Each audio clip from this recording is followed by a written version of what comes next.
Untuk nya dari X-ray pneumonia detection pakai Streamlit. Ini linknya. Oke. Yang pertama itu ada menunya, ada prediction dan ada visualization. Untuk prediction ini nanti upload file berupa JPG atau PNG. Nah, itu uploadnya itu bisa berapapun, multiple ataupun single, itu nggak masalah, bisa. Jadi nanti bisa memunculkan tiap foto X-ray-nya ini tuh diidentifikasi, dia diprediksi menjadi pneumonia atau tidak, atau dia tuh normal. Sebagai contoh, bisa diklik misal browse files, lalu ambil beberapa foto. Ya, ini foto yang dilihat. Jadi dari foto yang pertama maupun kedua ini, dia itu ternyata diprediksi pneumonia dengan kemungkinan atau probabilitas dia mengalami pneumonia ini tuh 0,9961. Jadi kemungkinan dia mengalami pneumonia ini tuh sangat besar. Terus untuk selanjutnya, ini untuk yang prediksi. Misal ini bisa juga dilihat dari foto X-ray yang normal. Nah, sebagai berikut. Jadi, dia itu jika foto prediksinya itu memang normal, diprediksi normal, didapatkan pneumonia probabilitasnya itu kecil atau kurang dari 0,5. Jadinya makanya dia bisa diprediksi menjadi normal. Seperti berikut juga. Nah, untuk membedakannya, secara visual kasat mata saja, itu kalau paru-parunya ini terlihat masih kosong, atau paru-paru jika dilakukan X-ray itu terlihat kosong, itu makanya berwarna hitam seperti ini, berarti dia itu normal. Tapi kalau berwarna putih, ada seperti bercak-bercak putihnya ini, berarti dia pneumonia. Nah, kemudian untuk visualisasi sebagai berikut. Jadi visualisasi ini, data yang kita punya ini, kita dari dataset sebelumnya. Itu bisa dilihat seperti apa contohnya itu pneumonia ataupun tidak dari jenis hasil X-ray-nya sebagai berikut. Nah, jika ingin menampilkan beberapa foto X-ray yang normal sebagai berikut, ini bisa dipilih berapa jumlah foto yang ingin ditampilkan. Misal diklik saja show random image, lalu menunggu hingga fetching files, karena fetching files lumayan lama ya. Jadi dalam fetching files ini itu hanya untuk mendownload gambar dari dataset yang dipunya, gitu aja sih, tapi aman.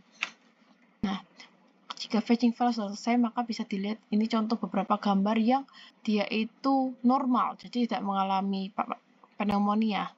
Nah, jika diklik yang jenis X-ray-nya pneumonia, misal kita ambil 3 gambar, show random image.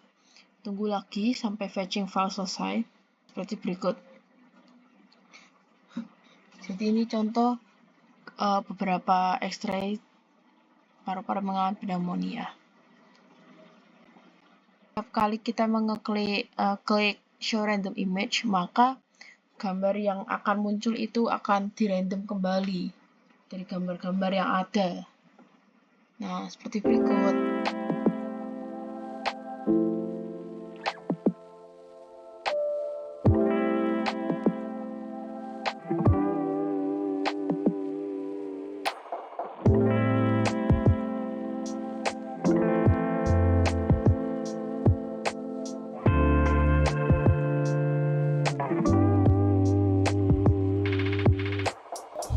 Teman-teman penasaran nggak sih kenapa hasil X-ray bisa mendeteksi penyakit pneumonia secepat itu?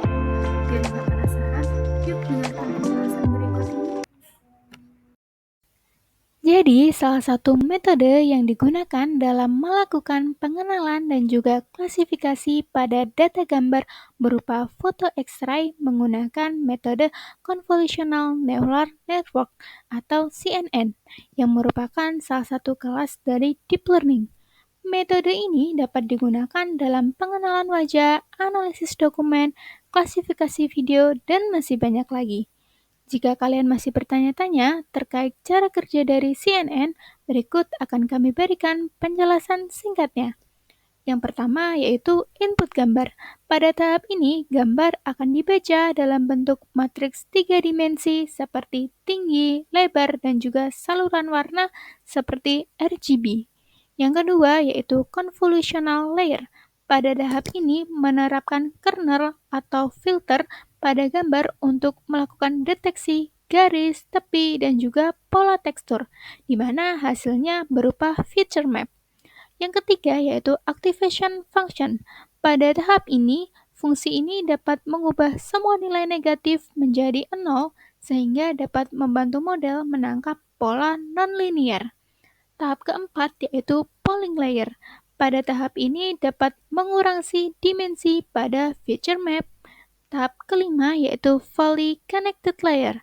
Pada tahap ini melakukan representasi fitur yang lebih kecil menjadi vektor satu dimensi dengan tujuan untuk klasifikasi gambar berdasarkan fitur yang telah dipelajari.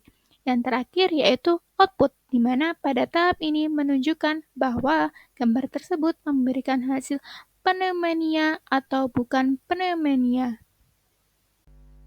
Berdasarkan penjelasan metode tadi, tentunya terdapat kelebihan dan juga kekurangan, di mana kelebihan dari metode CNN ini yaitu dapat secara otomatis mengekstraksi ciri penting dari setiap citra tanpa bantuan manusia dan lebih efisien.